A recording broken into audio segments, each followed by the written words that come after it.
দেখো নামাজ পড়ে যে মানুষ জান্নাতে যায় তার প্রমাণ দেখো। এত কষ্ট, এত আঘাত নিয়ে জি আমি নবী আমার পেছনে নামাজ ছেড়ে দেয়নি। সুবহানাল্লাহ বলেন।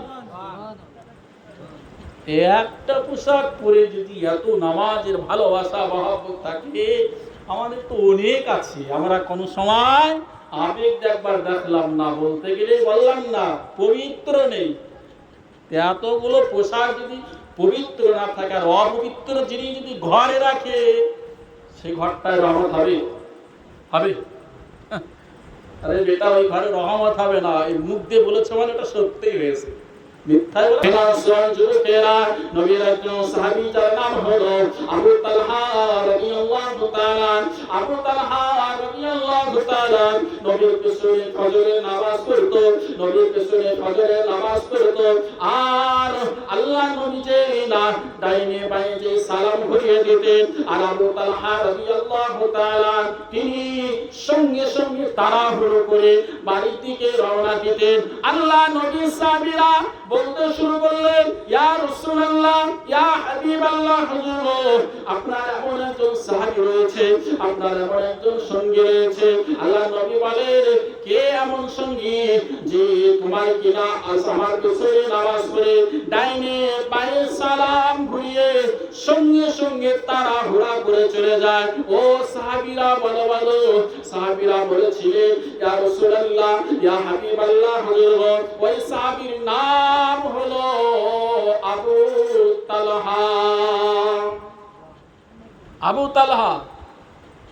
নবী বললেন, সাহাবীরা আবু তালহাকে বলে দিও কাল ফজরের সময় জানো জি সালাম ঘুরিয়ে আমি নবী যেই নামাজ শেষ করব তাড়াহুড়া করে যেন না চলে যায়। আমি নবী আমার সঙ্গে একটু কথা বলে বিদায় নেয়। যুবকেরা মনে রাখো, সঙ্গী সাথীরা বলে দিলেন, হে আবু তালহা, নবী তোমাকে বসতে বলেছে। আল্লাহর নবী কথার পরের দিন ফজরের নামাজ শুরু করবে। নামাজ শুরু করার আগে মুহূর্তে বলতে শুরু করলেন, বাবা তালহা, তুমি সালাম ঘুরানো হয়ে গেলে বাড়ি চলে যাবে না? আমি নবী আমার সঙ্গে একটু সাক্ষাৎ করে যাও।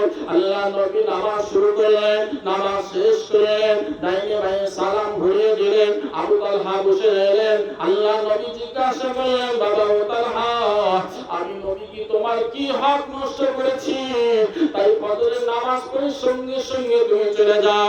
ও বাবা আবু তালহা, তোমাকে আবার কি আঘাত আমি করেছি? বাবা তালহা, কি এমন দুঃখ তোমাকে আমি দিয়েছি?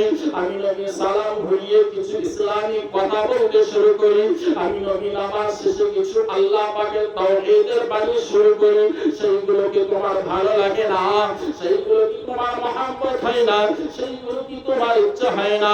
আল্লাহ নবী এই রকম যে বলতে শুরু করলেন, আবু তালহা ঝরঝর করে কান্না শুরু করলেন।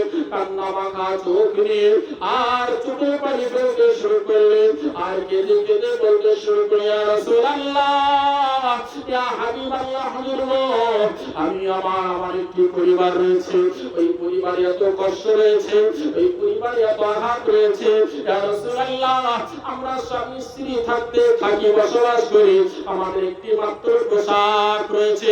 ইয়া রাসূলুল্লাহ, আল্লাহর নবী ওই পোশাকটা দিয়ে আমি তালহা নামাজ পড়তে চলে আসি, আর আমার এই বিবিকে উলঙ্গ অবস্থায় আমি গুহাতে রেখে আসি, আর আপনার পেছনে নামাজ শেষ হয়ে যায়, আপনি যে সালাম ঘুরিয়ে দেন ডাইনে বাঁয়ে, ইয়া রাসূলুল্লাহ, আমি সঙ্গে সঙ্গে তাড়াহুড়া করে আমি আমার এই গুহাতে চলে যাই। ইয়া রাসূলুল্লাহ, ইয়া হাবিবাল্লাহ, হুজুর ওই সময় আমার ওই পোশাকটি খুলে দিয়ে আমার বিবিকে ওই পোশাকটা পরিয়ে দিই, আমি উলঙ্গ হয়ে যাই, আর আমার বিবিকে বলতে শুরু করি, ও বিবি, তুমি তাড়াতাড়ি করে নামাজটা পড়ে নাও, না হলে নামাজটা কাজা হয়ে যাবে।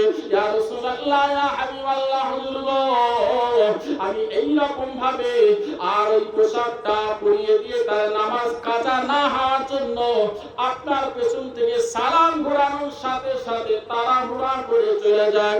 আল্লাহর নবী কথাগুলো শুনে কান্না করতে শুরু করলেন, চোখ দিয়ে পানি ফেলতে শুরু করলেন, আর সাহাবীদেরকে বলতে শুরু করলেন, ও সাহাবীরা, যদি তোমরা নামাজ পড়ে জান্নাতি ব্যক্তি দেখতে চাও আর নামাজ পড়ে জান্নাতি ব্যক্তি দেখতে চাও তাহলে আমি আমার তালহাকে দেখলাম।